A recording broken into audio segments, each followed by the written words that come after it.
The woman was the daughter of the Assistant Minister of Revenue in Daeong 2,000 years ago.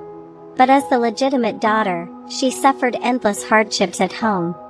Finally, when her father tried to sell her for his own gain, she went to the magistrate's office to beat the drum and seek justice. Her father poisoned her mother, seized the Xia family's property, bought and sold official positions, and sold his own daughter for personal glory. There have been countless incidents like this, with both witnesses and evidence in place. In the end, Lin's father and everyone else were arrested, but according to the laws of the time, a son accusing his father was a serious crime. Even if spared the death penalty, he could not escape severe punishment. Yet when the woman sought justice, he had already accepted the result. So he took out an anonymous medical book and handed it to the two officials. This is the anonymous medical book. Could it be that you are divine Dr. Xia? You mean she is the one who, 3 years ago, saved the people of Daeong from the plague? Divine Dr. Xia. Dr. Xia. There was once someone who told me to live true to my heart. I think right now I probably have done it. After the woman closed her eyes, the jade pendant he wore shone brightly. When he opened his eyes again, he had traveled 2,000 years into the future, and then heard they wanted him to marry into the Lu family in place of his stepsister, to their dissolute second young master. The same fate, the same father and stepmother. Suddenly, the woman saw a photo of the Lu family's second young master, and he looked exactly like the man in her heart. At this moment, her father said he had already given all the woman's personal information to the Lu family. She would have to marry, whether she wanted to or not. Unexpectedly, the woman agreed. Little did they know that in this life, she no longer wished to be entangled with her awful family, but wanted to follow her heart and live for herself.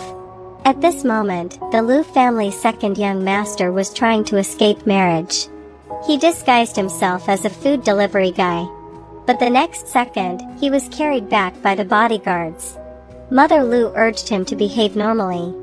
The bride would be here any moment. She was a perfect match he had spent a fortune to ask for. Yet the second young master did not want to get married. He felt that no one in this world was worthy of him.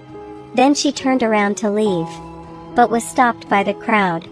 Right in the midst of all the chaos, the bride finally arrived. The second young master saw the woman come to him on her own, so he figured he would show no mercy. Just as he was about to approach, but unfortunately, he was tripped. He was about to crash into the woman. The woman dodged swiftly. The second young master fell heavily to the ground. Everyone could hardly bear to watch. Ah. Husband, are you all right?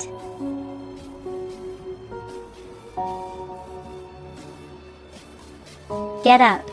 Aren't you ashamed? Daughter-in-law. You were not hit, were you? Thank you for your concern, mother. I am fine. It was rude of me. I hope father. The mother could forgive the daughter-in-law, but Madame Lu said the wedding was cancelled. She did not want her to feel wronged. How about holding the ceremony at home instead?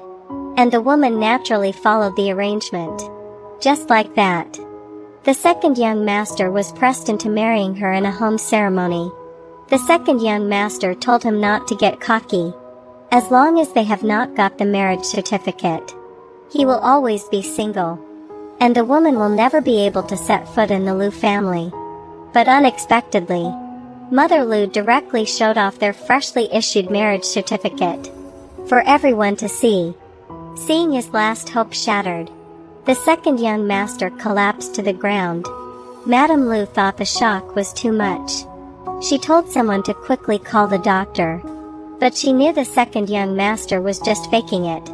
The woman said she wanted to give it a try. She asked Madame Lu if she had any silver needles. She also said that her husband's fainting spell could be cured with a few pricks. Ah, this fainting problem. We need to draw blood from all 10 fingers. Then he can wake up. It is just that. It might hurt a little. But my husband has already fainted. So I suppose he probably won't feel it. At home. This is all we have. Isn't this a bit too thick?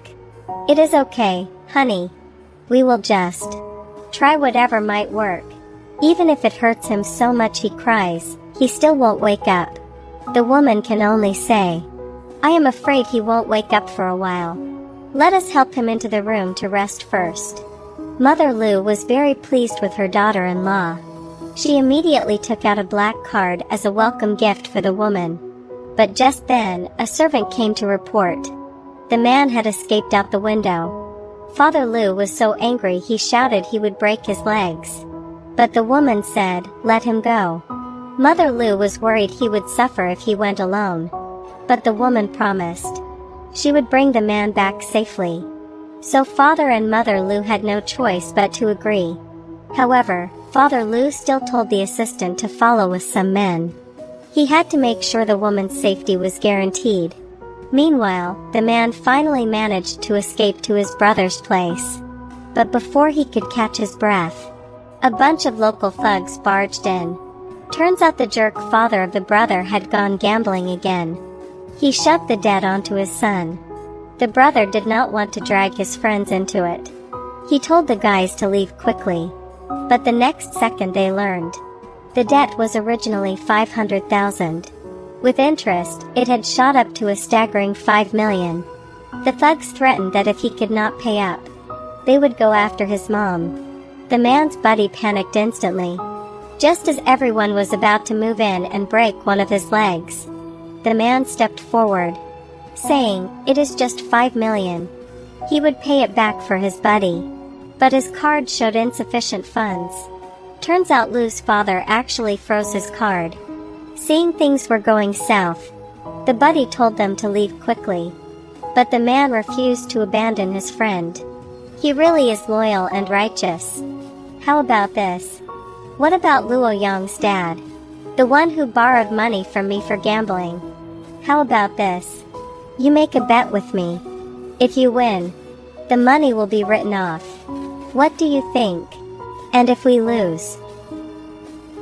If you lose, 5 million. Not a penny less. What are you doing? Stop. The woman says to let them go. Compare yourself with him. The gang leader asks the woman what her relationship with them is. Trying to stand up for them. He is mine. And so it happened. The woman started a dice game with the gang leader. The one with the lower score wins. Best 2 out of 3. The lackey said this was their boss's specialty. Better not lose too badly later. But the woman won the first round. And in the second round, it looked like he was going to win again. But unexpectedly, the gang leader rolled a perfect tower. So now it is 1-1. It came down to the final round. The gang leader blatantly cheated. When the cover was lifted, the dice were already broken. Everyone thought the woman was sure to lose this time. Who said I lost? Mr. Huang, I want to ask you, if in this round, our points are the same, who wins? If you can match my score, then you win. Alright. Then today I will let you see who the real winner is.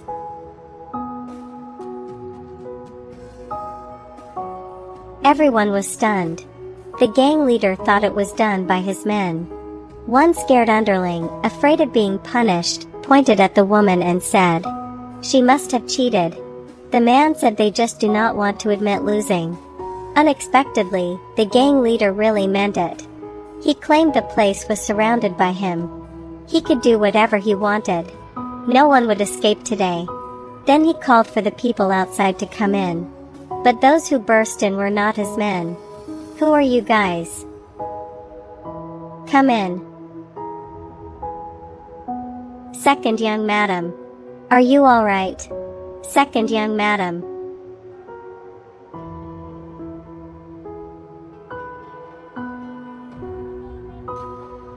It is you.